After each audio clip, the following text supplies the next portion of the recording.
আসসালামু আলাইকুম ওয়া রাহমাতুল্লাহি ওয়া বারাকাতুহু। সম্মানিত দর্শক, ইতিমধ্যে সারা বাংলাদেশে তোলপাড় সৃষ্টি হয়েছে। ডক্টর ইউনূস কেন পদত্যাগ করবে? ডক্টর ইউনূস সে পূর্বে কি ছিল, তার ব্যাকগ্রাউন্ড কি, আমরা সকলেই জানি।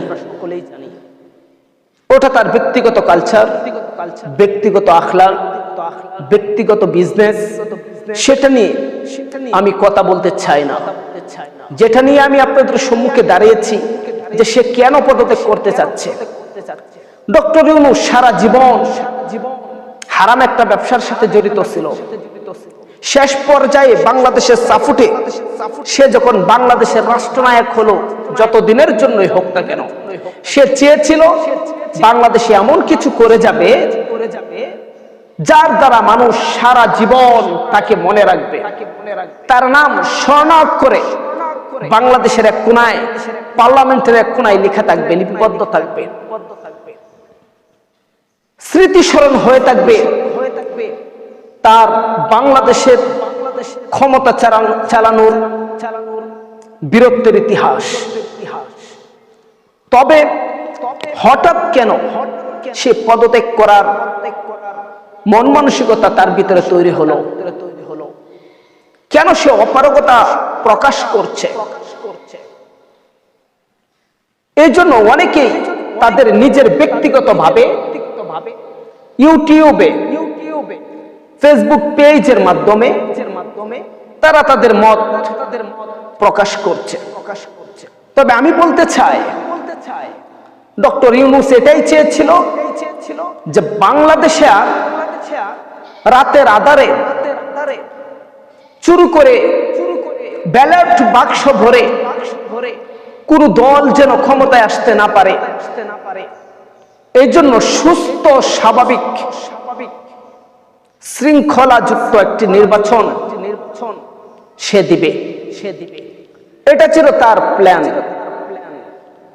কিন্তু সে যখন দেখলো যে পুলিশ বাহিনীকে স্বৈরাচার শেখ হাসিনা সন্ত্রাসী লীগে পরিণত করা হয়েছে, পুলিশকে পুলিশ লীগে পরিণত করা হয়েছিল, আর সেই পুলিশরা 15ই আগস্ট আবার নতুন করে তারা তওবা করে জাতির সম্মুখে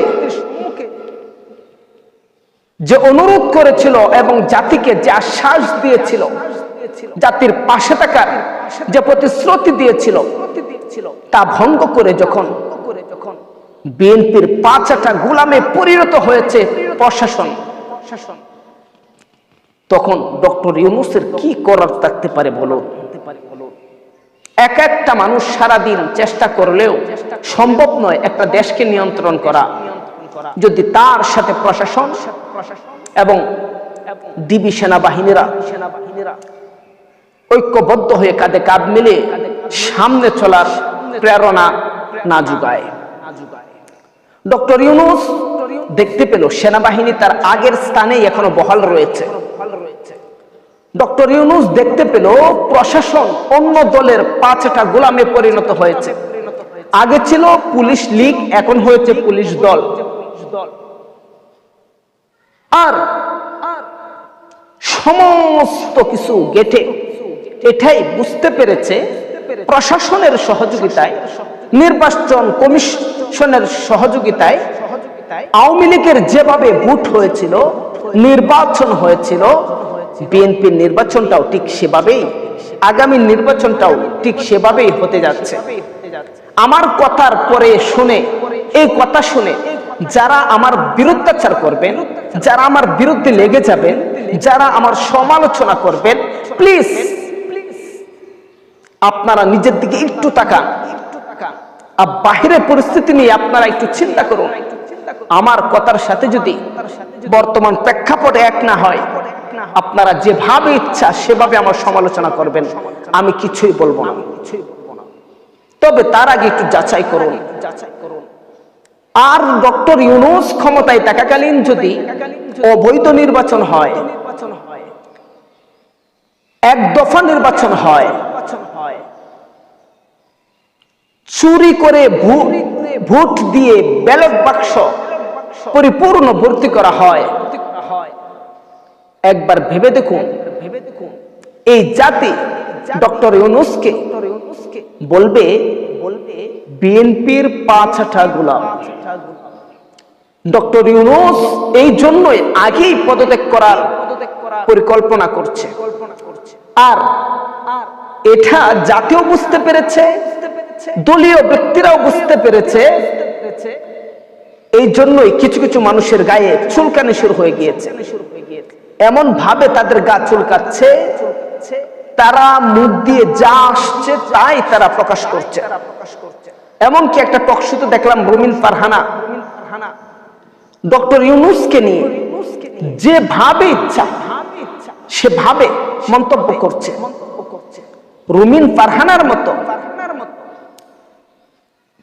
হাজার কোটি ফারহানা যদি এক পাল্লাই তোলা হয়, এরপরেও ডক্টর ইউনূসের একটা নুকের সমপরিমাণ হবে না।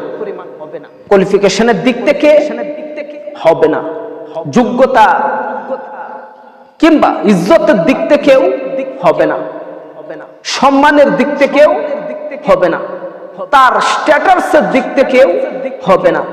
কোনো একটা দিকে রুমিন ফারহানার মতো হাজার কোটি রুমিন ফারহানার একত্রিত করলে এক গ্লাসে ভরে এক পাল্লায় রাখলেও ডক্টর ইউনূসের একটা লোকের সমপরিমাণ হবে না। আরে তুমি যেমন ঠিক তেমন ব্যক্তিদেরকে নিয়ে তুমি সমালোচনা করো। তুমি কাকে নিয়ে সমালোচনা করছো? ডক্টর ইউনূসকে। ডক্টর ইউনূস কোথায় আর তুমি কোথায়? তোমার স্থান যে কোথায় এটা জনগণ জানে না। এখনো পর্যন্ত বিয়ে করো নাই, তুমি রাবিয়া বস্রী হয়ে গেছো। জাতি কিন্তু এটা একবারও ভাবে নাই। বিয়ে ছাড়া তুমি কিভাবে চলো, কোথায় থাকো, কি করো, জাতি কিন্তু সব জানে। এই জন্য সাবধান, মুখের লাগাম সংবরণ করুন। ডক্টর ইউনূসকে তার রাষ্ট্রীয় কাজে সহযোগিতা করুন। দেশের স্বার্থে, ভিতরে দেশের ভালোবাসা নিয়ে, দেশপ্রেমী